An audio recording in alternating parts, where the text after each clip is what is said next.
Hey,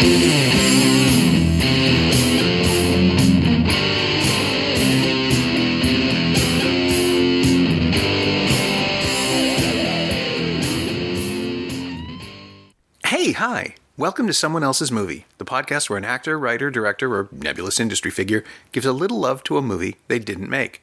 I'm Norm Wilner, senior film writer for Now Magazine, and this is the other thing I do. My guest this week is Daniela Saioni, a comedian, screenwriter, and script supervisor on projects like My Big Fat Greek Wedding, The Boondock Saints, Suits, and the first season of People of Earth. She's also the creator, producer, and host of Toronto's West End Girls stand-up show. She's also an old friend. We've known each other, 30 years now, since film school, which makes it perfect that she should choose Grosse Pointe Blank, the delightful satirical 1997 action comedy that gave John Cusack the role of his career. Look, it's my show. I get to make those declarations. Cusack played Martin Blank, an elite international assassin assigned to carry out a hit in his Michigan hometown on the weekend of his 10th high school reunion. Set on a collision course with his past and undergoing a bit of an existential crisis, Martin will be forced to reckon with his moral choices, his place in the world, and Debbie Newberry, the girl he left behind. Also, murder. You know how it is. This is Someone Else's Movie. Well, I'm a comedy writer, and I aspire to be a great dialogue writer. I think that's going to be my forte. If people have written about my work, which is great. But Grosse Pointe Blank is, to me, one of the great examples of comedy writing, especially in dialogue. It's really smart. It's really funny. It's a high concept as well. It just is a classic, and it combines two genres that at the time, I don't think, well, I had certainly never seen the combination of romantic comedy and action before. Yeah. And that alone is clever. But, I had read just when you asked me to do this, I read early reviews of it and they weren't great. Yeah, it was. Well, when did you first see it? Would you have seen it? Oh, I saw it in the theater. I don't exactly remember who I was with, probably my best friend, but we loved it. I just remember loving it, and it just had everything I needed at the time. Of course, it speaks directly to me because he's going to his class of 86 reunion. I mean, we're exactly that age. Of course, the music and everything, it's exact, Yeah. You could not find a more appropriate audience member than me. Even though it doesn't pass the Bechdel test, when you look back on it, no, it really does not. But I didn't care because the women had so many, and I didn't know about it at the time I saw it, of course. But the women had all kinds of interesting things to do in the movie as well. But even though, yeah, it's weird, right? I mean, it is in a lot of ways. I've been arguing for Shaun of the Dead as the original mashup film. Oh yeah. But I think, and then to do that, I also have to say, but there's also Galaxy Quest. Oh yeah. Which predates Shaun by 5 years. Yeah, Grosse Pointe Blank was 2 years before Galaxy Quest, and it is It's a play on 80s romantic comedies because of the presence of John Cusack, obviously, right away. And then also, weirdly, you have the John Woo scale violence that kind of pushes into everything. Well, as I watched it again for this, and I was like, oh my God, this is a John Hughes film with rage. It is... Yeah. It has all the elements, right? It's got the casting of a John Hughes movie. It's got the soundtrack. It's got the shooting style. It's got, the structure. It's got the... are the boy and girl going to get together?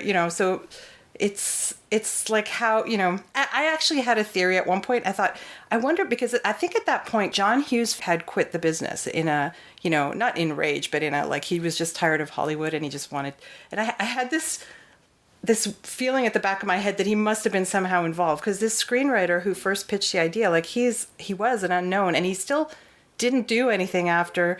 And then he did, according to his obituary, which I just found out he died. Timothy Yankowitz he made a living rewriting other people's scripts, which you can make a great living at, of course. But he never, and he had other things optioned according to his family. But I thought, at first is this a fake bio? Is this a fake obit? You think it's they created the character so Cusack wouldn't have to take credit for it? I was really surprised. I found out that this script had been kicking around for a while. Since 1991. Yeah, which would make even more sense because John Hughes was active then, but he'd stopped making high school movies and he started making the weird stuff like Curly Sue and Uncle Buck, films that are fondly remembered by people who were really young when they first saw them. But he stopped with the social commentary, he abandoned all that stuff and just started making dumb movies, and then someone else sort of picked up the torch in a weird way with this. And I really surprisingly found out that Kiefer Sutherland Yeah. was going to be Martin Blank, was attached to it in 93.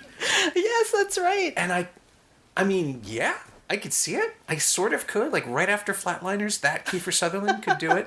But what a radically different film it would have been. And also because Cusack and his guys, like Steve Pink, Yes. and would not have rewritten the script into what it is. Yeah, that's true. That's true, right? I mean, yeah, you look at their stamp in the future and High Fidelity and Hot Tub Time Machine, which I've never seen Hot Tub Time Machine, but but they obviously had, continued on and also the fact that it was set in Grosse Pointe and Detroit, and John Hughes being from that area, I just was convinced that somehow he was secretly pulling the strings. Yeah, but we were also influenced by that era. That it's quite possible that I had this. I guess it was a secret fantasy that he kept writing.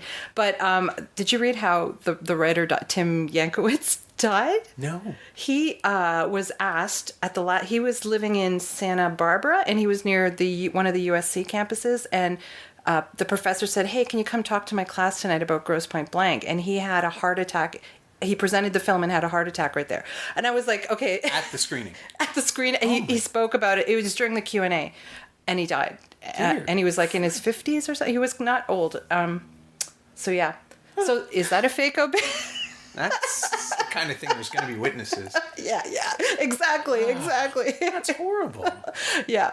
And what a legacy to leave, too. Just like this really idiosyncratic movie that no one remembers you for because everyone just sees John Cusack. Yeah. Like, I do think, even in a world that gives us Say Anything in High Fidelity, I do think it's I think it's the ultimate of Cusack's career. It's just, it incorporates everything he's always talked about. Politics, corporate manipulation, subterfuge, meddling, and also has this whole broken heart thing that just, like, at the time, I remember my friends and I were talking about it as though it was like a stealth Say Anything sequel. Because he could simply have been like, this could be Lloyd Dobler. He would have a different name. Of course he would. Except that when he gets back, everybody calls him Martin. But the continuity of that, like the sense that this and Say Anything in High Fidelity are this weird trilogy of like John Cusack as the broken heartthrob that everybody needs to fix. And I think actually Grosse Pointe Blank was the first film his company did, right? It was the first film he produced. So he had such a deep hand in it. There's Tapeheads, though. Oh, he produced Tapeheads. Yeah, I love that movie. Nobody remembers. I love that movie. It's so great. I'm doing a quiet campaign with Shout Factory to pick it up and do a special edition on Blu-ray because it is like, if you haven't seen Tapeheads is the goddamn best. Yeah. It makes no sense in the present day. Like, it's insane. It's a movie in which two guys who were in theaters together and stage friends, John Cusack and Tim Robbins, get together and make a silly movie that is a tribute to Motown soul, essentially, and is just the best. I saw that at the Blur Cinema around the time it came out. Oh my God, I loved it so much. That's when I saw it too. It is like nothing else. I think I still have the Laserdisc, actually. I'm still a huge fan. I know he didn't produce it, but I'm still a huge fan of John Cusack in Better Off Dead. I thought Better Off Dead had that quirk. I just like the quirk of it all. He's had a really interesting... of course he's had a really interesting career. That's a dumb thing to say. But his early career, like the first movement of his career, is fascinating because he is this really serious theater kid who did all of this bizarre experimental stuff that doesn't look bizarre and experimental until you see it in the rearview mirror. Yeah. Because in the 80s, everything was stylistically, you could do whatever you wanted, and you could be silly or you could be serious. And somehow, like right off the bat with The Sure Thing and Better Off Dead, he established that he was capable of like literally anything. Yeah. Within a genre or not. He could just do stuff. His intellect, I mean, I am intellectually attracted. I mean, he's an attractive guy, but I am intellectually attracted to him. He is so smart, and that really shines through in Grosse Pointe Blank. Yeah. In my comedy writing class, I always show the clip when he's with Dan Aykroyd in the ordering breakfast. Right. Fuck. If people haven't seen the movie, my students have a hard time even following what they're saying. They're so super clever. It's just, I'm just laughing my head off all the way through it. They never pick the obvious anything. Never the obvious word. Never the obvious way the scene could go. There's always a surprise. I mean, they get together in the end, which is you have to do in a romantic comedy, and it's very satisfying, obviously. But other than that, there's nothing that you really expect. Yeah, it crackles in a way that a lot of other movies don't, action movies and comedies don't. And I think part of it, there's two things that really stood out to me on last viewing, which is that everyone in it is a comedian. Yeah. Every single, like Hank Azaria. Yeah. as an NSA stooge is still playing a comic role. Like everybody in it is kind of pulling the same rope. They're on the same page and they have the same energy, which is something that Soderbergh mentioned when he cast The Informant, with like everyone in it is a comedian. Paul F. Tompkins shows up in it but they're playing straight roles.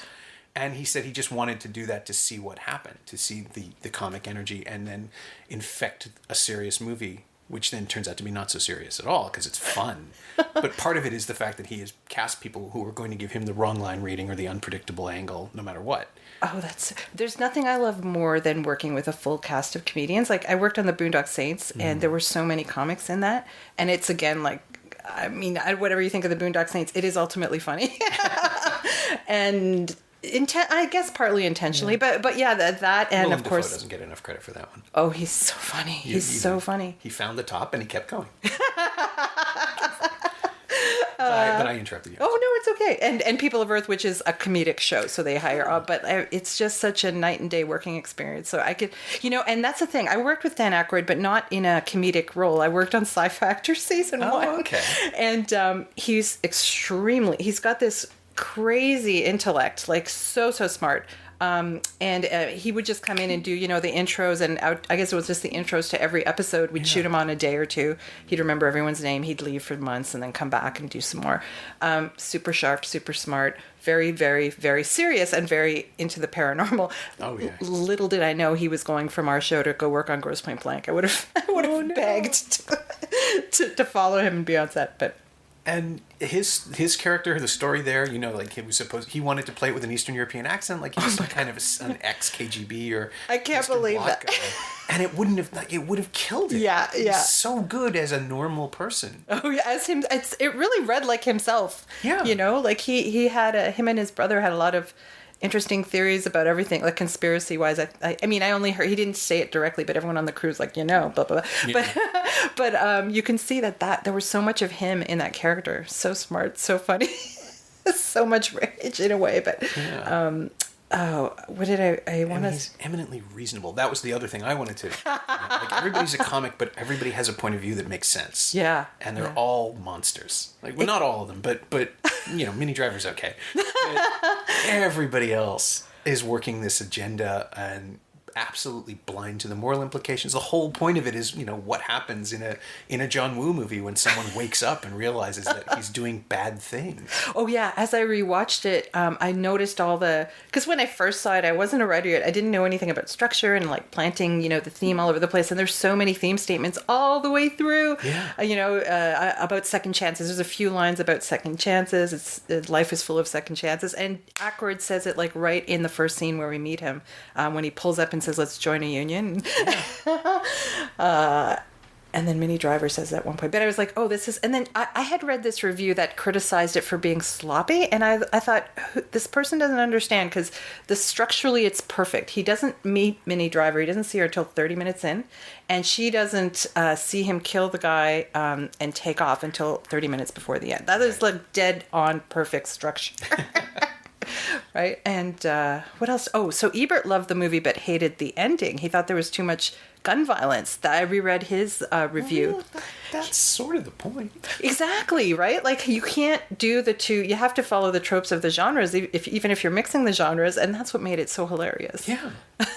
And the invention of the action. The fact that it is clever violence, that even, I mean, there's the elaborate traps, which are just so much fun, with the spoofs on Bond, and just sort of that sense that the action is meticulously, insanely planned out to a degree that it couldn't possibly work in the real world, but of course that's how you know we're in an action movie. That self-awareness is just delightful. But there's also the invention that Cusack is allowed to show that no one else is. which is why he's the best. This is the John Wick argument, right? The reason that he shoots everybody in the head is so they won't bother him again later. And then gradually throughout the two movies, you realize there are just enough people that he's left alive that you understand that, someone left him alive once too, and this is why he's now A, the best, and B, merciless. Did you read that he was a kickboxer in real life? Cusack. Yes. Yes. Well, the guy his assassin friend, the Harvey Keitel lookalike, is actually his trainer, right? Like his kickboxer coach. Yeah, and but he was kickboxing back in Say Anything too. Like that's a thing that he's always been. Oh yeah, because that's his other passion. And because as I was watching it, I had just shot XXX and I was like, oh my god, this fight, the one where they take each other down in the high school hallway rivals any fight scene in XXX. And honestly, like, no, it's great. It's like there's no body doubles here. These are these two guys fighting it, and it's very well choreographed. And then I read about his kickboxing. Yeah. So and Cusack is huge too. Like he's really tall. 6'3". That's hot. I thought he was taller. Well, that's what they claim. I met him in a hallway at the Dear Departed Sutton place during TIFF one year, and we did the swanky mode stance. He came out of an elevator. I was in the hallway. I said, "Oh, hey, how are you?" And we'd never met before. He was there for something at TIFF. I don't even remember what year it was. I'm sure I can find this out. But I just, like I said, all I want to do is tell you how much I love tape. And he just said, "Swanky modes." We did a couple of the steps. And like, yeah, all right, fine. I'm in your corner forever. And I'm sure he does that every day with people. Maybe he did at the time, but it was just. He is, Martin Blank is pretty much who he is, I think, with the addition of being an elite assassin. But I don't think he's acting so much as just channeling. I think that's it's a really and he gets no credit for this incredibly naturalistic performance in the middle of this action movie where people are blowing each other's faces off. But he is just so good and so immediate in every scene. And the baby scene. Yeah, I was going to say, like, you can have him just be still and stuff comes out. I just read something actually today that Pauline Kael called him the man with the question marks in his eyes. Aww. Which is so perfect, good. right? And I don't know, I was trying to find when she said that, and I couldn't find, because I was like, is she talking about Grosse Pointe Blank, or is she talking about earlier? It must have been earlier. Earlier, right? She retired around the early 90s. Oh, yeah. So, wow. Like, how appropriate that quote is to Grosse Pointe Blank. That is. Yeah. As he's, like, shooting someone and, oh, my God. It's so... Oh, and now, I don't know. I read also that, and I didn't know this, but of course, he and Minnie Driver dated. I don't know if it was before or after the movie. One assumes after, just because of how movies work. So electric. But it's weird. Yeah, it's funny. Generally, when there's chemistry between a pair of actors on screen, there isn't a relationship, right? Like a handful of exceptions, but for the most part, absolutely, it doesn't work out. Yeah, sure, that's what acting is. But there is something like I don't know how to put it exactly, but there's like an intellectual echo going on there, like between the two of them in the movie. Her timing is so good, and so perfectly hostile. Like she is not going to let him off the hook for the things that he did. I love when she slaps him in the face when she's about to, they're about to go in the nurse's station. She goes, "Wait, something's missing." Slaps him. I don't know. I related to that somehow. But also Joan Cusack, of course, right? Everyone, between Dan Aykroyd and Minnie and Joan these are really, really smart people, and they bring it all to the screen. Yeah. It's always a surprise every time I watch it to realize that Joan Cusack is practically isolated from, or literally isolated. She only interacts with him. Yeah. And has no other, and Arkin too. Like Arkin doesn't even, he talks to his other patient at one point. Yeah, she's cowering in the background or something. But it is this amazing kind of compartmentalized story where we follow Martin as he goes from thing to thing to thing and leaves every time, with the exception of John Cusack, he leaves chaos behind him and psychological, if not physical, destruction. Well, I mean, he does leave it. She has to burn down the whole office, right? But that's he leaves true, her money. Ultimately, right? But he looks out for her.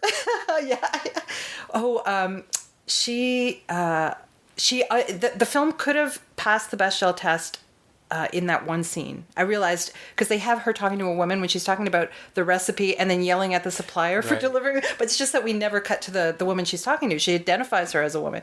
That would have, but then, then it would have killed the joke. Yeah, that's true. You can't have her with somebody else. There's just so much right about it. And again, the tone on something like this is amazing, not just because it is perfect. From start to finish. It has this amazing musical drive that carries through. Yeah. And that goes to the score, that goes to Cusack again in the soundtrack, because he had to know what he wanted. And as a producer, I'm sure he leaned very heavily on the Joe Strummer stuff. Oh, yeah. But also,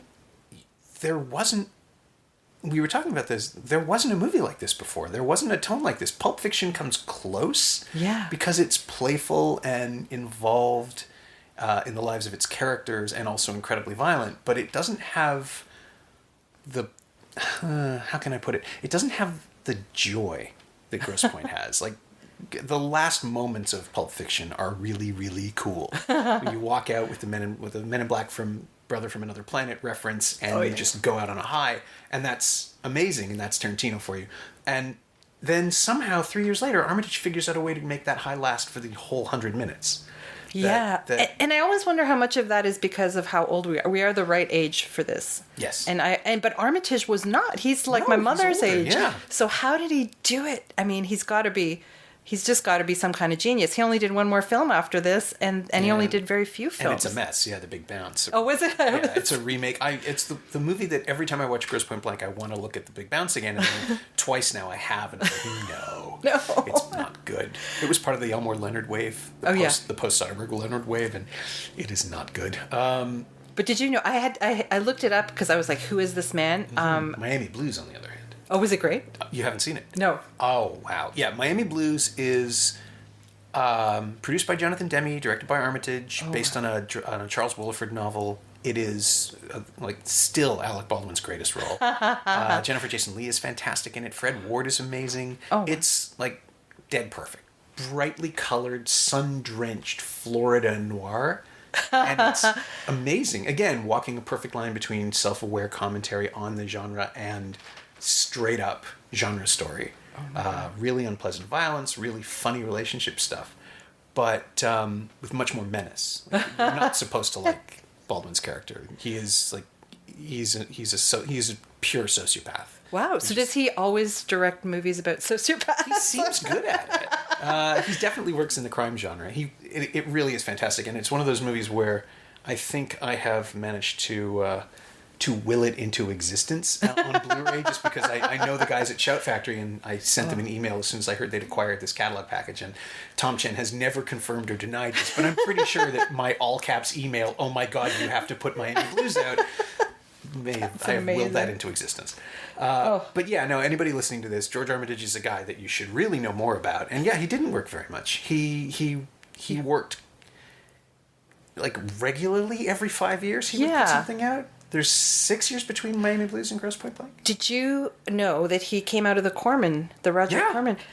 Okay, I have to tell you, some of the best directors I've worked with in television came out of that whole era. People you've never heard of. I haven't heard of George. I mean, I know you have, but there's so many directors that I had never heard of, and I thought, okay, who is this guy? On People of Earth, I was so excited because Greg Daniels was going to be directing, right? And he's a comic genius, and I was so excited. But before that, I had to do 2 episodes with some guy named Rodman Flenders. Oh, I know Flenders stuff, yeah. And I mean, Idle Hands, you right? Idle Hands, exactly. And I thought, okay, great. And I told Rodman, I'm like, I have no idea who you are. It was so funny, and then we laughed about it after because he's a great director of television, and I'm sure of film. But he said, he told me the whole story. Corman made us great. And so I mean, I believe it. You have to, Demme as well. Demme worked for Corman and all those guys in the 70s. There's story upon story upon story of people learning how to do just really interesting or entertaining stuff with no resources and no time. James Cameron making something on Battle Beyond the Stars out of egg cartons that he then spray painted with silver to make it look like a space hallway. He just did the whole wall with it. It was a trick he stole from an acoustic sound booth. Oh my God. Or Joe Dante on Piranha, just trying to find ways for things to happen and then finally being told that you have 10 minutes and a puppet to it. And it still works somehow because you have this glee of being able to do it at all. Oh, that's the thing. You get the sense that everyone that worked with him was already like excited about filmmaking anyway. It's like it was a joy farm or something. It was like, I wonder if that's it. Like you get to, you make your pitch and you get to say like, Mr. Corman, I'll do anything to work with you. And then you find out that that's pretty much how it has to work. Yeah. You'll get no money and you'll get a credit if you're lucky. And he would say, okay, then you're going to assistant direct or you're going to script supervise and then you're going to direct in 2 more movies. That's how he would get his main crew. It's like an apprentice system. Yeah. Dante cut trailers with Alan Arkush for 2 years, I think, and then they made Hollywood Boulevard, which is made about trailers. That's how it works. It's kind of incredible, and I don't think there's anything like it now. I mean, you kind of have Joe Swanberg's Indie Factory or Alex Gibney's documentary machines where he cranks out 3 films a year, and all of those people working on them will go off and make their own stuff. But yeah, I guess it's just a different market entirely, right? Because there's no more exploitation circuit. There's no more We used to have a thing in Toronto called Power Pictures. I never worked with Power Pictures, but it was like a factory. They would churn out like 10 like low budget films a year, and everyone worked. And I think some of those directors went on to become Canada's TV directors, like really, because they just had so many hours. But after that, that was in the 80s and early 90s. After that, Toronto never really, because we just became a service provider for, Yeah. Only now are we starting to see an identity for Toronto filmmakers, and they're all working with such small crews and small projects, $100,000 budgets, that there's just there's no way to build that up, I guess. You just work with the same people over and over again. Not that there's anything wrong with that. No. I mean, that's good. It's self-restricting in a way. Yeah. There's no like linchpin like Corman was, there's no visionary at the helm saying, and it would be nice if a body like Telephone could be the visionary that would say, okay, but there's none of that, right? They're not allowed to have vision. They're not allowed to have I think that's sort of the inherent problem with Telefilm, is that you have to maintain things so they can be the same next year. Like, so the funding can stay the same, so the distribution can stay the same. It's all... I don't know that anyone knows that at Telefilm, but that's simply the way a bureaucracy forms, right? You perpetuate what's already going on, and then you get trapped in perpetuating. And we very rarely do high concept films in Canada. Like I think Good Cop Bon Cop was was high concept, and it was one of the only high grossing Canadian films. It's like we don't. Then we tried with Foolproof, and that was bad. Oh, I didn't see that. Oh, okay. It's not. It's nobody's fault. It's just it feels like the Super Channel version of a Hollywood movie.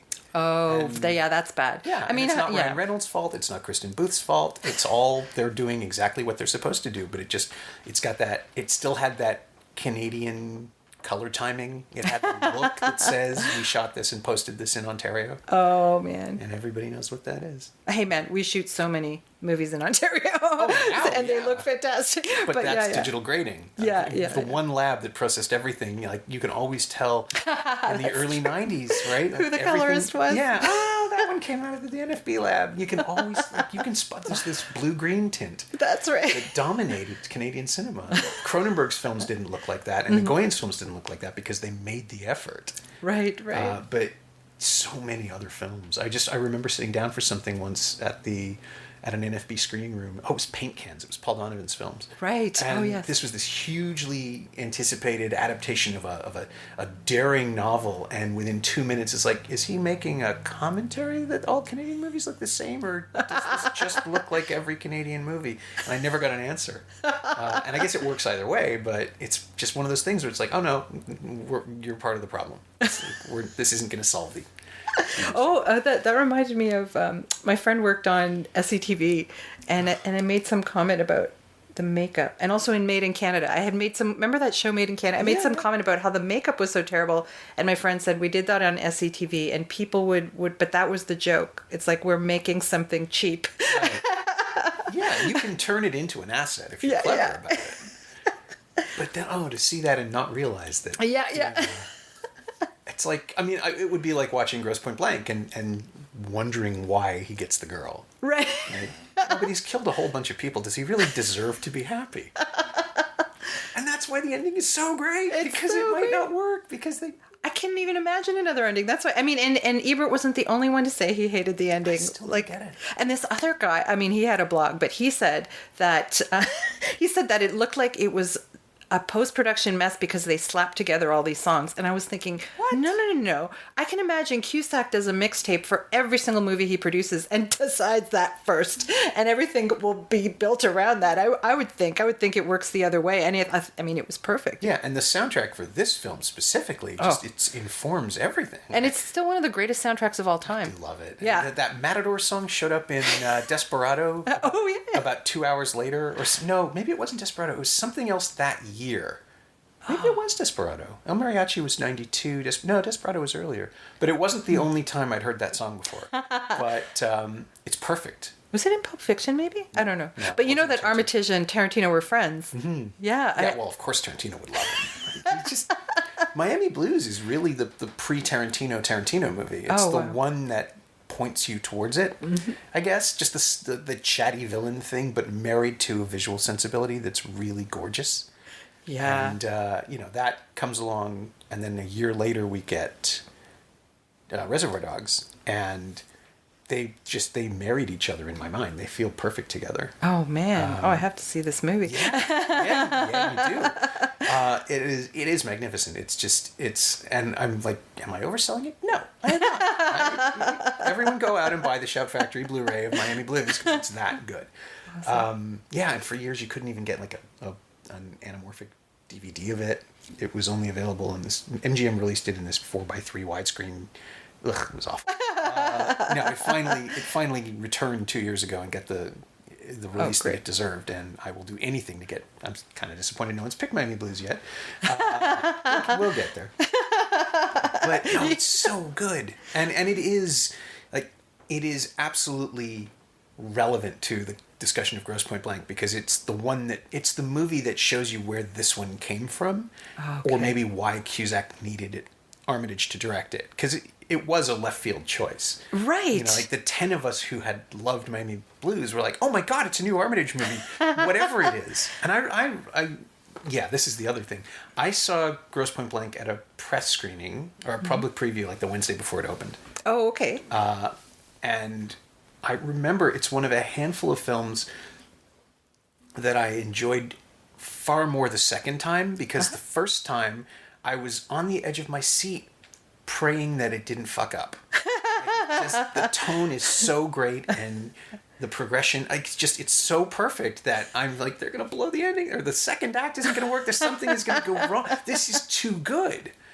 And then I came out of it on this incredible high and I loved it and immediately dragged friend because no one had come with me, and so I dragged Mike was one of them. I dragged people over.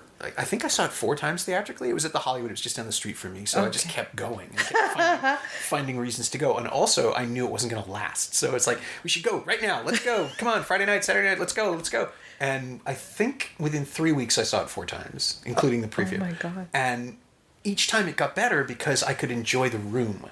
Like the energy in the audience was so great. And each time I watch it, I notice a new layer, like about whatever song is playing, or about I finally get this reference that I didn't get before. There was a line that I just got on this last viewing. You're Detroit's biggest disappearing act since White Flight. Like I never got that before. So I don't know. So clever. So just the word choices. The snap when Joan Cusack calls. A botched assassination attempt a snafu. They're just like it's a snafu. It's like as a writer, you can go through 10, 20, 30 different words before you go, that's the word. Yeah. And there's so much of that all over the script. It is my favorite. She does have my favorite line in the entire movie, which is it was as if everyone had swelled. Oh my God. Did you go to your high school reunion? I did not. I don't know that I ever. I'm not even sure I was aware of one. Which is fine. They avoided it. They avoided me, probably. No, I didn't. I just went to my 30th before you asked me on this podcast, so I wonder how much effect that had on my choice. But no, it's still a movie that sticks with me. But I had gone to my 15th high school reunion 5 years after that movie was made. And I kept thinking about that line and just laughing because it was true. It's true. It's true. Including myself, of course. But well, yeah, all of us. But there's... And you see it a couple of times. It's never really hammered down in the movie because they're all still in their 20s and they look pretty good. But you've got, I mean, I can never remember the character's name. The drunk husband, the beefy ex-footballer who shows up and is basically incoherent. Bob? Is it the Bob guy? Yes, it is. The one who's like writes the poem? Yeah. Yeah. I think that's Bob. He looks exactly like that.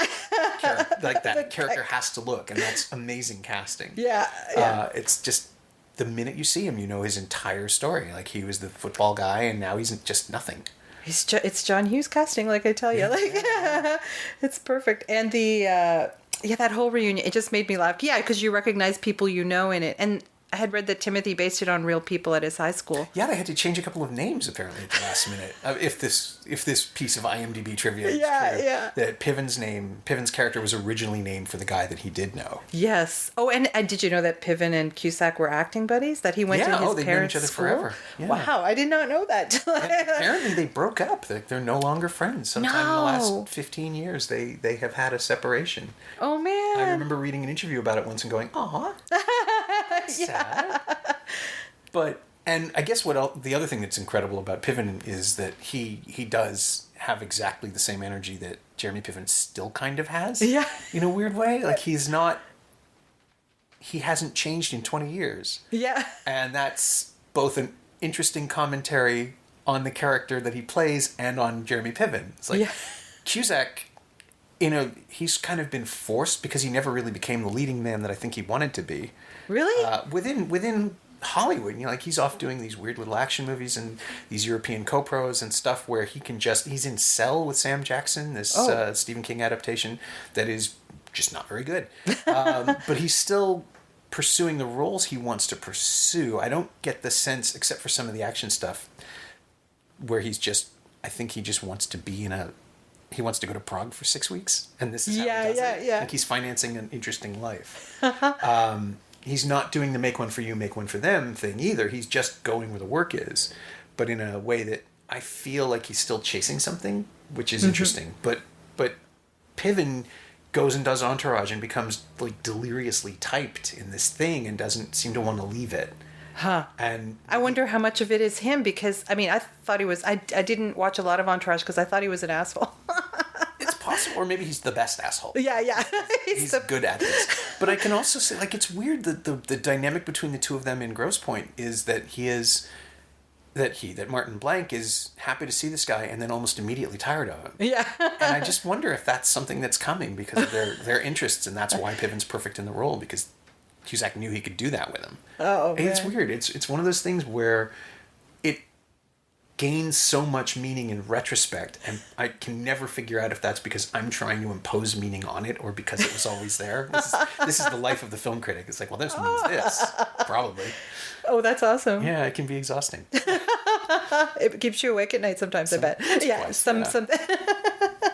But then you get a movie where it is the 20th anniversary this year of the release of Grosse Pointe Blank, Holy which shit. makes my head melt. Oh my God. Oh, I know. That's the 15th anniversary Blu-ray. That is amazing. Here we are. But yeah, we're old now. And there have really not been a lot of movies. I can't think of a movie like Grosse Pointe Blank, really. Just the mashup stuff that I was talking about, but those are different in every way. They're simply, they share a common spark, right? But it's not, there's no way that you could put Grosse Pointe Blank and Shaun of the... Although, well, okay, let's see. Grosse Pointe Blank and Shaun of the Dead are both about arrested adolescence in a weird way. It's just that with Martin Blank, he's been an adult for 10 years, and now it's catching up to him that he missed his childhood. And Shaun of the Dead is the other thing. It's about somebody resisting maturation. But I guess both films are about the men trying to save the women they love from a world that wants them dead. I guess. It's a stretch. It's a stretch, but it kind of, it's better than some of the other ways I've heard people describe the film. Yeah, but what else is, you're right, what else is like Grosse Pointe Blank? There have been movies that have tried. Have there been action romantic comedies? I mean, I guess like True Lies, which I haven't seen. Smith. Okay, probably there you go. Probably the only one I can think of that really works, that actually lands the goal, which creates another. It's a marvelous alternate reality where everyone is sleek and perfect and beautiful, and the biggest joke of the film is that Brad Pitt and Angelina Jolie are pretending to be normal for the first hour. Like it's a totally different metaphor though, because it's a marriage movie. And I haven't seen. I've worked with Doug Liman, but I've never seen Mr. and Mrs. Smith. Is it Great. Tonally? Is it similar? Like this? Kind of. It has the same joy. Like it has the same pleasure in physical action. When did you work with him? He was my boss on Covert Affairs and Suits, and so he actually came in one day. He likes to fly planes. He flew in and said, "I'm directing second unit today," and he just did this huge boat chase. It was like, wow, like this. It was in season 1 of Covert, but on Suits, he just comes and visit. He doesn't really direct any, but. It reminded me of today. I read that George Armitage talked about the process of getting that tone, and he said he would always do 3 versions of each. Yeah. And that's what we do on Suits. We did on Suits. I was on it for the first 4 seasons, but we would do 3 versions. And he said Armitage said the one that was always just slightly larger than life would always win, usually. Right. So it's scripted, improv, and then what's the other? Well, scripted, like, there's also, like, on Suits, it's more like the serious version, the playful version, and the I don't know. Like, it'll always be 3 different things.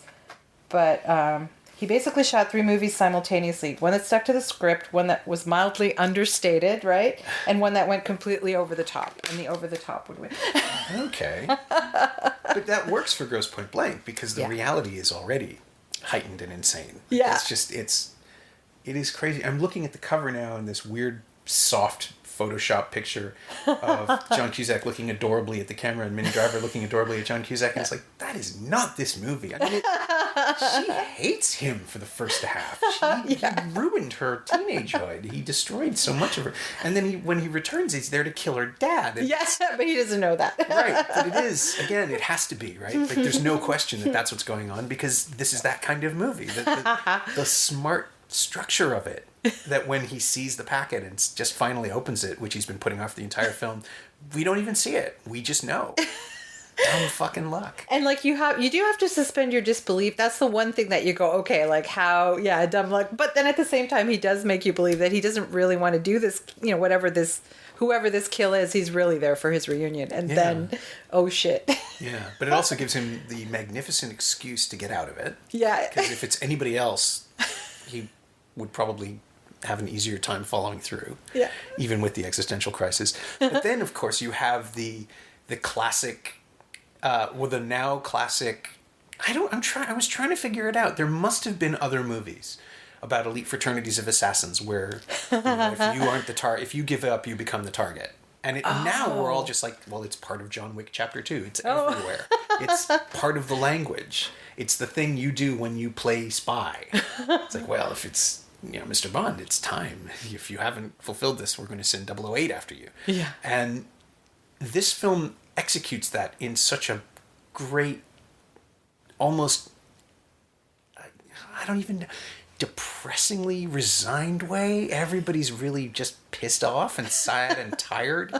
It's great. It's the cynicism is so good. It's that early thing where, why do you always have to say you met the guy? Why do you always have to be the person who met the guy? Yeah. There's an idiosyncrasy to it that says that this could be happening instead of the perfect world of Mr. and Mrs. Smith or The Killer, where people walk around with, I assume, 9,000 bullet reservoirs on their backs because that way they never have to reload. There's no fantastical aspect of it beyond the fact that this thing is happening. Everybody relates to it in a real way, which makes it funny and real and earthy and grounded, I guess is the word I'm looking for, in a way that, also someone is being killed with a microwave. Right.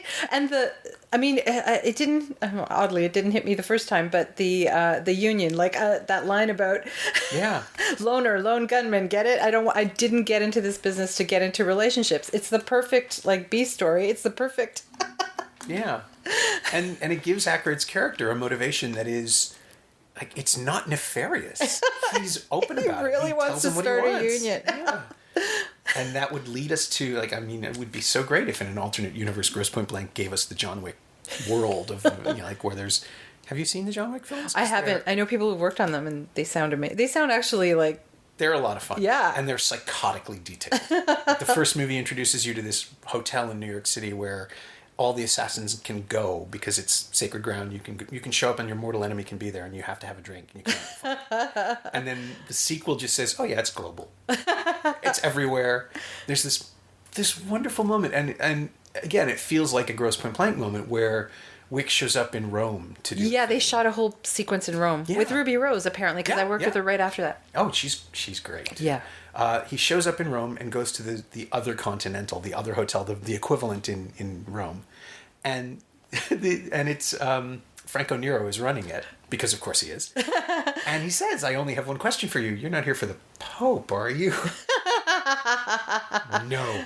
Okay then. And then whatever else is fine. And that's the same kind of mentality. It's there. It's the unspoken thing that's in Pulp Fiction too, where bad guys are bad guys, but they also have codes and lives. Yeah. And I think that's what I love about Grosse Pointe Blank is that it finally found a way, for the first time really, because Pulp Fiction is still so stylized, it found a way to make you believe that this thing is real. And that this spectacular violence is invading people's lives, like the convenience store thing. Oh, that's insanity. Genius. But it's so great. You can't go home again, but I guess you can shop there. Yeah. That's my other favorite quote. Yeah. And then you destroy it. Yeah. And ultimately his home is destroyed twice. Oh, we did an homage. We stole that scene on Suits where he goes to visit his dad's grave and he pours the whiskey. Mm-hmm. You'll see that on Suits, Harvey. Yeah. And I don't know if that... I mean, we often paid homage. Like, they would often reference 80s and 90s direct quotes or plot lines even. But that was, like, verbatim. Did they do that in any other movie? I'm sure there's a bunch of... Subsequently, though, I think, like, I'm trying to picture it if I'd ever seen it before. Yeah, it's like I hadn't seen it before, but... the idea of pouring one out isn't new. Yeah. The framing in the shot. Yeah. Pouring it out over the grave of your... Then it tells the whole story without a single word, right? Like, that was the beauty of that. It's funny how fast they dealt with his father and mother. Like, one scene, boom. Yeah, because you can't dwell, right? Like, if you ask too many questions, it falls apart. Well, what do you mean you had a certain moral flexibility? I would love to see the recruitment scene, but I don't need to. Yeah, right. Like, the way he relates it to someone while he's trying to he's trying to smooth it down and take the edges off of it and make it sound reasonable is infinitely funnier than anything, and sadder too, because he doesn't really have the facility to connect with his emotions and talk about what that meant. It's great. It is the perfect combination of script and character and actor. It's one of those things where I like High Fidelity, but I regret that he doesn't take a moment and go out and shoot somebody. Just in the middle of a scene. Sorry, I have to take this call, kind of thing. It could have happened. He doesn't get to kickbox either in High Fidelity, does he? No, I don't think so. Right. Does he take Tim Robbins down? I can't remember. I just remember he calls him a patchouli wearing motherfucker or something. Yeah, I think it's been a while since I've seen High Fidelity, but I think Robbins gets the better of him, doesn't he? Like, doesn't he? Oh God, I don't know. It's been a while. I just remember the patchouli line. Well, people, tell us on Twitter. Yeah.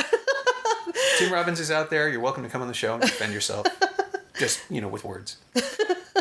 But yeah, it is. I just love this movie so much. I'm so glad you picked it. It's such a great choice. And, we've known each other 30 years. So it's insane that a film like this can resonate in so many different directions or just be enjoyed as a simple action movie. Yeah. Because it still can. And, anything that gets it back, it gets it back into circulation. I was shocked about the box office. It only, according to IMDb... tanked. Well, no. I mean, it made twice its money back, but $28 million is not a lot. Not good. No, 97 too. It should have been... 97 was the year of, like, dueling... Wasn't it Volcano movie year? Or was that... Well, they said it was high school reunion year. Like, I had forgotten, but Romeo and Michelle's high school reunion came out 2 weeks later. That fast? I knew they were the same year. Jesus. But I remember enjoying that movie, but I don't remember that movie. It's pretty good. I have to say, it is pretty good. It is. There's a Blu-ray of it around here somewhere. You have everything. This is an amazing layout. I am. Well, this is what happens when OCD combines with. There it is. When OCD with your job. combines with life opportunities. Yeah. There. Also, 15th anniversary edition. Oh, that amazing. Can't be right. That would have been 2012. Yeah, sure. We had Blu-ray in 2012. That makes sense. And this does pass the Bechdel test, of course. It does. I'm pretty sure it does. Yeah, it must. No, it's Romy and Michelle. I knew they were released. Was it 2 weeks apart? Well, I read that. I read that in someone's blog. One was spring and one was fall, but you could be like, that may be right. I mean, that's a crazy choice, I guess. And they were saying it's the year of the run of the high school reunion movies. I don't remember any other high school reunion. No, those were the only ones I can think of. And the other thing that's so weird is that Con Air was like a year before that. Oh, really? Like it was right around the same time. It followed The Rock, so it would have been 90. It might have been the same year, actually. Oh, wow. That Blu-ray is up there somewhere, too, but it's too high to reach. Yeah, it's just that moment where you see Cusack trying to figure out what to do in a weird way and having control for that little window of time. With Con Air and with Grosse Pointe and with High Fidelity, there was a moment where he really could have done anything and he made the movies he wanted to make.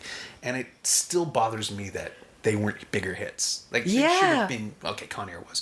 But that wasn't Cusack. It should have been... He should have been able... He should still be able to write his own ticket. I mean... Yes. It just... Absolutely. Yeah. Yeah, as I retire out of script supervision, I'm like, will I ever get the chance to work with this guy? That is one person I would have loved. Maybe you need to write something for him. Oh, God. Because he's a great writer, right? Yeah, but... Maybe he can rewrite it. I don't think he's writing a lot of stuff these days. You probably... That's the other one that's... I don't want to let the episode go without mentioning War Incorporated, which was his kind of sequel, which is... I just read about that and I'd never heard of it. Yeah. So, like, was it the same characters? Or No. Okay. No, he's... Other than dressing the same, which is kind of his thing anyway. Yeah. No, but... Because I just read about that this morning and I was like, what? War Incorporated? Where was I in 2008? That I don't remember this. It came out. It is not memorable. No, it's really bad. It's a very sour, almost reactionary liberal pushback against the Bush administration and the war in Iraq. And while it comes from a real place of disappointment and anger, it also is kind of insufferably smarmy about its inherent rightness. I had read an interview with him where he said Grosse Pointe Blank was his comment on the American dream in the way that the Reagan era, the way it was in the Reagan era. And you can see that. You can see that, but it's subtle. It's more, it's actually not subtle, but it's not overt either. It's like it's there. For a character who would have grown up in the Hughes movies. Yeah. Like that's how, I think that's what we're saying is that he was extrapolating that you go off and you're immediately disillusioned and you end up spending 10 years just doing horrible, horrible things in the name of progress. That I totally get. Yeah. So it's, yes, War Incorporated, he played a character named Hauser. Okay. He is effectively Martin Blank after a bad relationship. I think we're supposed to believe that him and Minnie broke up. It didn't work out, and now he's back to the thing, and he's there. He's sent to the Middle East to kill a minister who's standing in the way of progress or something. But there's also this thing with Hilary Duff as a pop star, and Dan Aykroyd plays the vice president. And, oh wow! I mean, it's obviously not the same character, but he's sort of still the cynical authority figure, mentor. Super smart language kind of thing? Well, less so, because he's much more brusque, I remember, in the movie. I mean, this is something I haven't seen in 10 years. But, it's not good. And Marissa Tomei is in it as the woman who sort of awakens him again to the possibility of doing good. But it's such a grind. It's just no fun at all. And it's all about the tone, right? Like, it just doesn't... It goes so wide. And it's so pissy about its liberalism. So it is intended to be a comedy, but it doesn't have joy. It wants to be. Yeah. It is like a weak echo of Grosse Pointe Blank, and maybe that's why Cusack doesn't do stuff he cares about anymore, because this was his thing and it just didn't fly. But it also arrived at exactly the wrong time. It was the spring, I want to say, of 2008, and Obama was ramping up and the world was changing and Bush fatigue had already, Stone's W was out at the same time, and it was all just, it was too much. There was no good political satire right then. Okay. Because everything was like, boy, everything's cynical, incorporated, and George Bush is a dummy. And it's like, yes, that's all true, but I knew that when I sat down. And then watching Cusack go through the motions on this was just really, really sad. Oh, who directed it? I think Joshua... Guy I'd never Let's blame the director. It's easy. It's easy. Poor directors. Yeah, Joshua Seftel, who made... he was a producer of Queer Eye for the Straight Guy, apparently. And that is the IMDb telling me that he didn't do anything else. He has 24 directorial credits. Really? Yeah. TV? A lot of television. Yeah. Short films. Any good television? Nothing I recognize. He did a documentary about Annie. It's the Hard Knock Life from script to stage. Huh. An insider's look at the Tony-nominated revival of the musical Annie. And a bunch of Nova Science Now. So yeah, no, this was his only feature as far as I can tell.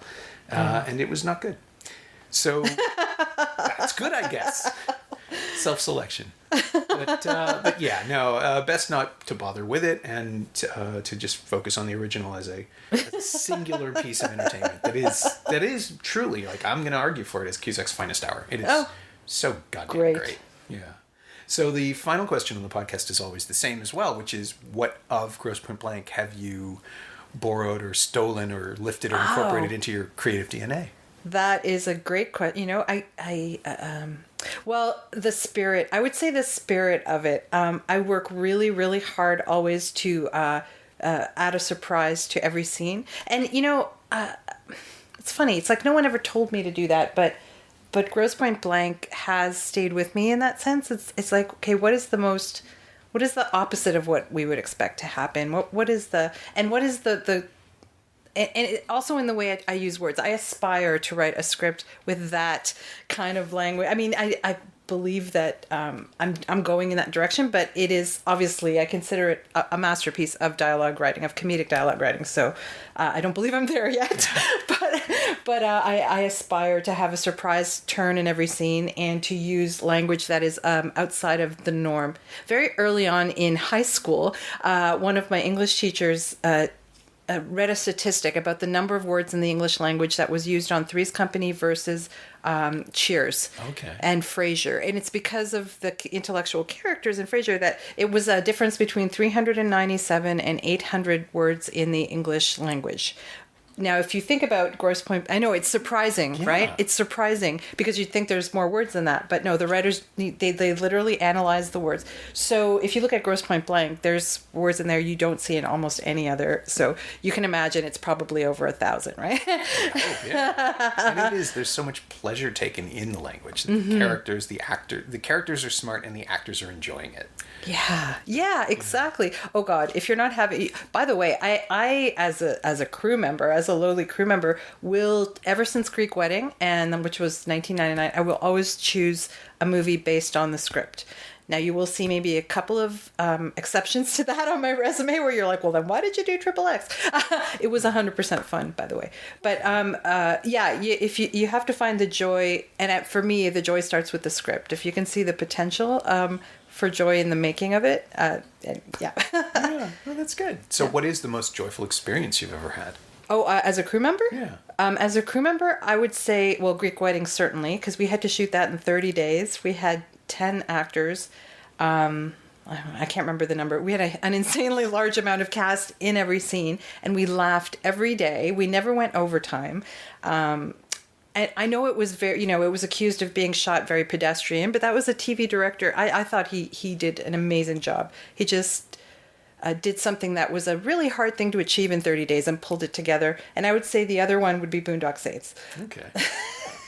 When I got the job, the director said, have you seen Overnight, by the way? Yes. Okay. He's finest hour. He is not that crazy. Like, he is actually he was actually very good to work with. No, I'm being serious. That's why they could hardly show any footage from set, because on set he was actually fine as a director. It's afterwards that he potentially snapped, if anything. But anyway, Troy said to me in the interview, what did you think of my script? And I said, I laughed really hard. It's really funny. And he said, you're hired. Everyone else told me they were offended by my script.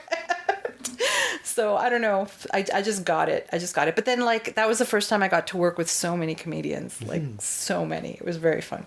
Yeah. The energy is, I mean, again, it's all about what everybody can do together, right? Like, it's the collective energy of the thing, which is why I'm sure, like, the people on Grosse Pointe are just having the best time. I hope so anyway. I know that Woody Allen sets are very serious. Like that's what I've worked with some of his crews and they're like, he's really super serious. You're not allowed to laugh. And if you laugh on set, they're not going to laugh on screen kind of thing. But I don't believe That's that. not a thing. I don't believe that. No. I mean, maybe with Bedtime Story, like that famously terrible Marlon Brando, David Niven movie. Oh, It's the film that was remade as Dirty Rotten Scoundrels. okay. And the story goes that there are a handful of takes because, like, the film Bedtime Story has this weird stiffness to it, and it's because they cut every time they had to cut away from people breaking up. People laughed constantly on the set, but you watch it and it's this dead thing. It's not funny at all. Oh. And then you see Dirty Rotten Scoundrels and it's the same script with some minor variations, and they change the nature of the Glenn Headley character.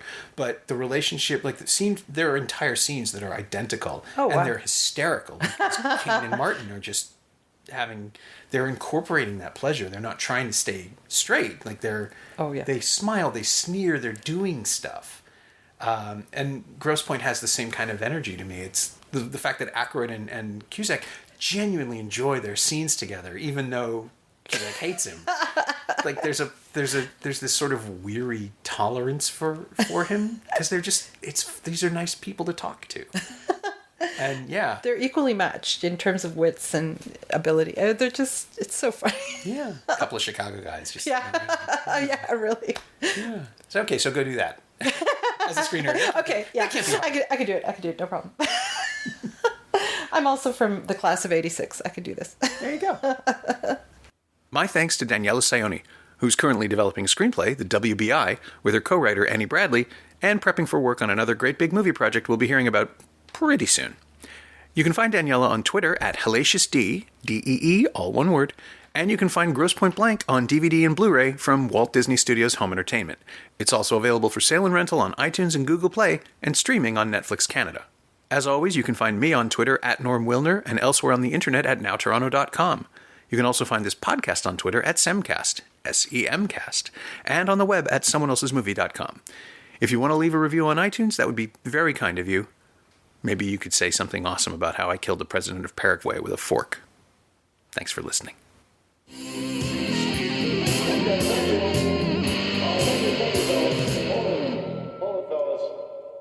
I'm afraid you're just too darn loud.